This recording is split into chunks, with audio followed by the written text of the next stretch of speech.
तो दोस्तों यहाँ पे अपने पास पहला क्वेश्चन है, वर्ड 2010 का एक्सटेंशन क्या है। तो एक्सटेंशन आप ऐसे कह सकते हो, किसी फाइल का, कोई फाइल होती है तो फाइल का सरनेम होता है। फाइल का क्या होता है? सरनेम होता है। जैसे कि अगर मैं मान लीजिए कि यहाँ पे लिख देता हूँ RSCIT.DOCX, तो हम कह सकते हैं कि RSCIT फाइल का नाम है। अब जो RSCIT है वो किसकी फाइल है, कौन से प्रोग्राम की फाइल है, तो DOCX लगाए, मतलब कि ये किसकी फाइल हो गई? वर्ड की फाइल हो गई। तो जो RSCIT इस फाइल की पहचान बता रहा है, कौन बता रहा है? अपन को एक्सटेंशन नेम बता रहा है। जो भी अपन के पास एक्सटेंशन नेम है वो इस फाइल की क्या बता रहा है? पहचान बता रहा है। तो इसलिए इसे फाइल का क्या कहा जाता है? सरनेम भी कहा जाता है। अब हमारे पास में एक्सटेंशन जो होते हैं वो मोस्टली, जो एक्सटेंशन है अपने पास में, मोस्टली एक्सटेंशन कौन कौन सी है अपने पास में? 2003, 2000, 2007 और 2010 के एक्सटेंशन है। 2003 के अंदर अगर वर्ड की बात करेंगे तो इसका एक्सटेंशन होता है .doc।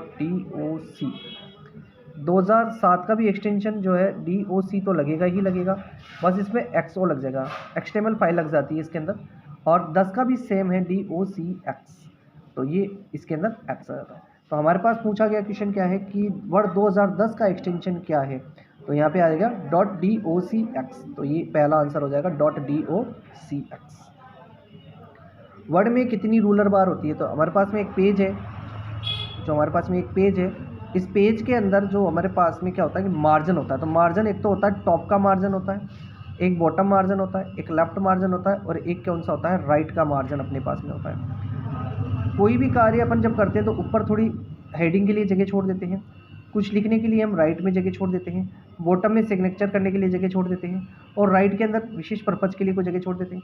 मध्य के अंदर कभी भी मार्जिन नहीं छोड़ा जाता, पेज के मध्य में कभी मार्जिन नहीं छोड़ा जाता है। तो चार तरफ मार्जिन छोड़ जाते हैं। अब जो लेफ्ट और राइट का मार्जिन जो होता है ये हमारी हॉरिजॉन्टल रूलर बार करती है। तो हॉरिजॉन्टल रूलर बार किधर के सेट करती है? लेफ्ट एंड राइट के। और एक होती है जो हमारे पास होती है वर्टिकल रूलर बार। तो वर्टिकल रूलर बार किधर का सेट करती है? टॉप एंड बॉटम, यानी कि ऊपरी और निचली भाग के जो मार्जिन होते हैं उसको सेट करती है। तो दो रूलर बार हो गई, हॉरिजॉन्टल और वर्टिकल। तो वर्ड में कितनी रूलर बार है? तो वर्ड में कितनी रूलर बार है? दो रूलर बार पाई जाती है। सुपर स्क्रिप्ट की शॉर्टकट की क्या होती है? सुपर स्क्रिप्ट की शॉर्टकट की क्या होती है? देखिए सुपर स्क्रिप्ट होता क्या है, जैसे मैंने लिखा 10, तो ये TH अपने पास में क्या होता है? ऊपर चल जाएगा, ठीक है ना। जैसे लिखा फर्स्ट, तो ST अपने आप कहाँ चल जाए? ऊपर चल जाए। तो ये जो ऊपर जाने की प्रक्रिया होती है किसी शब्द की, अपने अन्य शब्द से ऊपर जाने की जो प्रक्रिया होती है, इसी प्रक्रिया को हम बोलते हैं सुपर स्क्रिप्ट बोला जाता है। और इसकी जो शॉर्टकट की होती है वो होती है कंट्रोल शिफ्ट, और शिफ्ट के साथ में प्लस, तो ये हो जाएगी कंट्रोल शिफ्ट प्लस। वर्ड में किसी टेक्स्ट को मध्य से काटना, जैसे कि हमने कोई नाम लिखा है यहाँ पे, जैसे मैंने मेरा नाम लिख दिया और मैं अपने नाम को बीच में से काट कर दिखाना चाहता हूँ, तो मध्य से काटना, किसी भी नाम को मध्य से काटना क्या कहलाता है? स्ट्राइक थ्रू कहलाता है। तो मध्य से काटना क्या कहलाएगा? स्ट्राइक थ्रू कहलाएगा। निम्न का मिलान करना है, निम्न का क्या करना है? आपको मिलान करना है। निम्न का क्या करना है? इसमें मिलान करना है। तो देखिए यहाँ पर एक तरफ आपको कीवर्ड दे रखे हैं, दूसरी तरफ आपको शॉर्टकट की दे रखी है। जैसे पहला आपके पास में कीवर्ड क्या है? राइट। पहला कीवर्ड क्या है? राइट। तो राइट जो होता है इसकी शॉर्टकट की क्या है? तो अगर कोई शब्द हम राइट से प्रारंभ करना चाहते हैं तो क्या आएगी इसकी shortcut key? Control R, control R. Centre key shortcut key होती है कंट्रोल ई, और ये ज़्यादातर मोस्ट होती है, ये एक तरह से मोस्ट की है अपने पास में, कौन सी वाली? सेंटर की। जस्टिफाई, जस्टिफाई की शॉर्टकट की कंट्रोल जी, जस्टिफाई की शॉर्टकट की क्या है? कंट्रोल जे है। और लेफ्ट की शॉर्टकट की कौन सी है? कंट्रोल एल है। लेफ्ट की शॉर्टकट की कौन सी है? कंट्रोल एल है। तो देखिए यहाँ पे अपन को मिलान करना है कि भाई ए का 2, ए का क्या है भाई यहाँ पे? ए का 2 सही है, ए का 2 है। फिर बी का क्या है? 3, बी का 3 है। सी का 1, सी का क्या है यहाँ पे? 1, तो सी का 1 थोड़ी है, सी का 4 है, तो ये वाला ऑप्शन तो गलत हो गया। यहाँ पे A1 बता रहा है, A1 का मतलब हो गया राइट की शॉर्टकट की कंट्रोल एल, हो नहीं सकती है, ये भी ऑप्शन गलत है। फिर इधर आते हैं, इसमें भी A1 दे रखा है, पहला ऑप्शन गलत हो गया, तो अब आंसर अपने पास में क्या हो गया? ये वाला हो जाएगा। देख लेते हैं इस बार एक बार। ए का 2, ए का 2 मतलब राइट का कंट्रोल आर, बिल्कुल सही है। बी का 3, बी का सेंटर का क्या है? कंट्रोल ई, ये भी सही है। सी का 4, ये सी का 4 जस्टिफाई का कंट्रोल जे बिल्कुल सही है, ठीक है। डी लेफ्ट का कंट्रोल एल, ये भी बिल्कुल सही है। तो आंसर कौन सा हो गया अपने पास में, ये वाला हो गया। वर्ड में जहाँ कार्य किया जाता है उस स्थान को क्या कहा जाता है, तो वर्ड में जहाँ कार्य किया जाता है उस स्थान को क्या कहा जाता है, पेज कहा जाता है। वर्ड में हम जहाँ कार्य करते हैं उस जगह को क्या कहते हैं, पेज कहते हैं। और पेज के समूह को क्या कहते हैं, तो पेज के समूह को डॉक्यूमेंट कहा जाता है। एक डॉक्यूमेंट में कितने पेजेस बनाए जा सकते हैं, अनलिमिटेड पेजेस बनाए जा सकते हैं। एक डॉक्यूमेंट में कितने पेजेस बनाए जा सकते हैं, अनलिमिटेड पेजेस बनाए जा सकते हैं। इसके बाद में स्टेटमेंट क्वेश्चन है अपने पास में। तो वर्ड में फाइल को केवल एक ही बार सुरक्षित किया जा सकता है। देखिए कंट्रोल एस की अगर बात करेंगे CTRL+S, तो इससे एक बार फाइल को सेव किया जा सकता है। लेकिन हम तो कंट्रोल एस से हम फाइल को केवल कितनी बार सुरक्षित कर सकते हैं, एक बार। लेकिन F12 से हम उसके फाइल के नाम और उसके जगह को बार बार परिवर्तन करके सेव कर सकते हैं। तो हम वर्ड में फाइल को केवल एक बार नहीं बल्कि कई बार सेव कर सकते हैं। वर्ड में किसी भी टेक्स्ट को एक स्थान से हटाकर अन्य स्थान पर लगाया जा सकता है, बिल्कुल लगाया जा सकता है भाई। उस प्रक्रिया को हम क्या बोलते हैं, कट बोलते हैं। कट में क्या होता है कि जैसे आपके पास में ये एक पेज है, यहाँ पे ए लिखा हुआ है, तो आप क्या कर सकते हैं, यहाँ से इसे क्या करेंगे, कट करेंगे और यहाँ पे क्या कर देंगे, इसको पेस्ट कर देंगे। तो ये ए यहाँ पे आ जाएगा, यहाँ से ये क्या हो जाएगा, हट जाएगा। तो इस प्रक्रिया को क्या बोलते हैं, कट और पेस्ट बोलते हैं। शॉर्टकट की क्या होती है, तो शॉर्टकट की होती है CTRL+X, कंट्रोल X। और अगर पेस्ट करोगे तो CTRL+V इसकी शॉर्टकट की हो जाएगी। तो हम ये भी कर सकते हैं।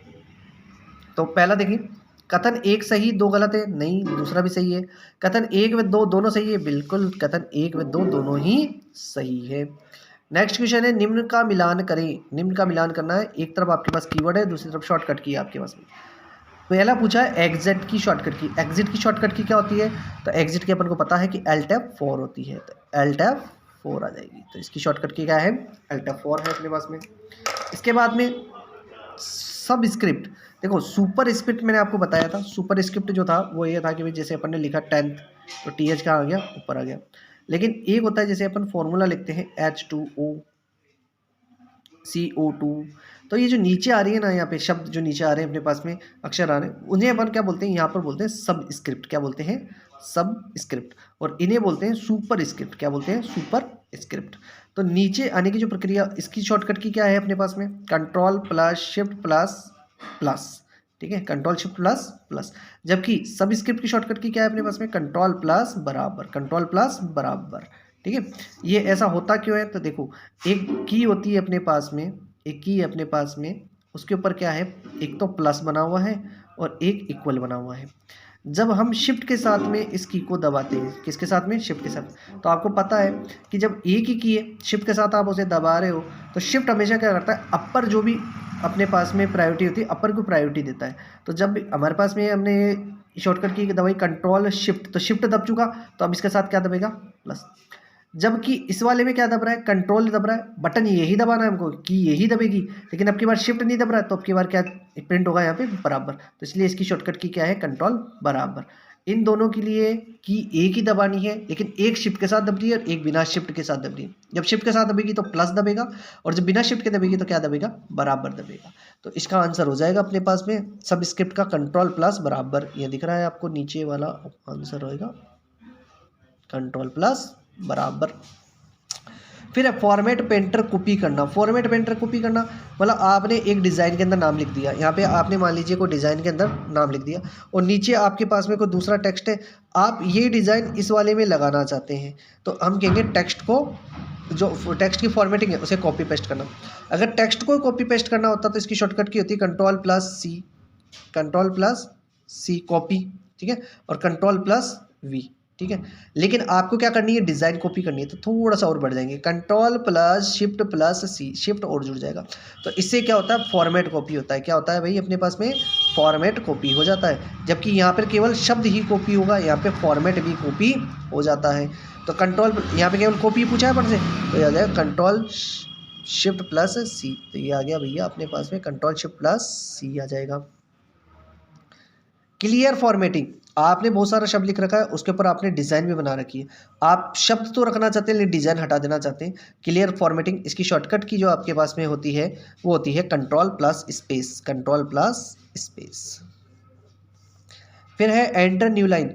आप वर्ड के अंदर कुछ टाइप कर रहे हैं, पहले लाइन लिख दी, अब यहाँ पर आपका कर्सर है, आप चाहते हैं कि अगला जो लिखा जाए वो यहाँ से लिखा जाए, तो क्या सिंपल क्या दबाएंगे, एंटर। एंटर की से क्या होगा, नई लाइन आ जाएगी अपने पास में, तो ये एंटर।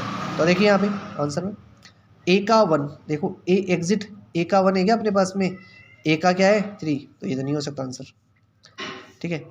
इसमें क्या है, ए का 3, तो ए का 3 अल्टा 4, हाँ ठीक है, मिल रहा है अपने पास में।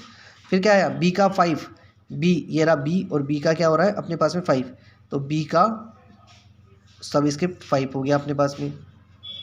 सी का 4, फॉर्मेट कॉपी, फॉर्मेट कॉपी का क्या लगाया था अपन ने, तो कंट्रोल शिफ्ट प्लस सी 4, तो सी का 4, सी का 4 भी मिल गया अपने को।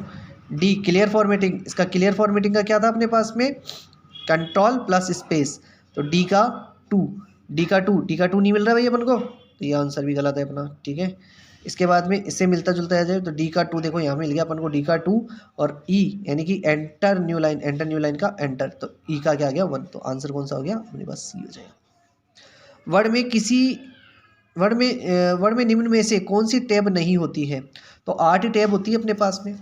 एक अपने पास में फाइल होती है, फाइल के बाद में एक अपने पास में होम होती है, वैसे फाइल की गिनती टैब में होती नहीं है अपने पास में, ठीक है ना, तो 7 ही होती है, लेकिन अपने पास फाइल भी आ रहा है तो ऑप्शन ले लेते हैं अपन, फाइल, फाइल के बाद में क्या आ गया होम, होम के बाद में क्या आया इंसर्ट, फिर आया पेज लेआउट, पेज लेआउट, और उसके बाद में क्या आया रेफरेंस, रेफरेंस, फिर आया अपने पास में मेलिंग, मेलिंग, फिर आया रिव्यू, रिव्यू, और एक कौन सा आया व्यू।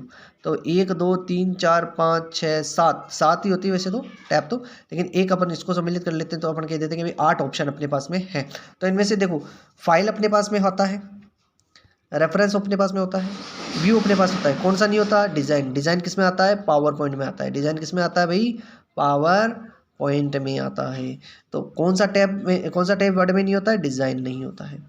वर्ड में कुछ समय पहले प्रयोग में लाई गई फाइलों को ऑप्शंस किस से प्राप्त किया जाता है, यानी वर्ड में अपने कुछ समय पहले जो फाइलें देखी थी या खोली थी उनको अपन को देखना है, तो किससे देखेंगे, तो ये देखेंगे अपन रिसेंट ऑप्शन से। रिसेंट ऑप्शन कहाँ होता है, फाइल के अंदर पाया जाता है। कहाँ पाया जाता है, फाइल के अंदर। तो ऑल स्टूडेंट्स, ये कुछ मोस्ट क्वेश्चन थे अपने RSCIT के, जो कि मैंने आपको इसके अंदर एक्सप्लेन करके बता दिए हैं। फिर भी अगर आपको कुछ समस्या आती है, इससे संबंधित कोई क्वेश्चन है, आप मेरे को कमेंट्स करके बताइएगा। अगर वीडियो पे आप नए हैं, इस चैनल पे नए हैं, तो आप इसे सब्सक्राइब कीजिएगा और बने रहिए ऐसे ही अन्य वीडियो के लिए, जिसमें मैं आपको RSCIT और उससे संबंधित कई अन्य एग्जामों के बारे में जानकारी देता रहता हूँ। धन्यवाद।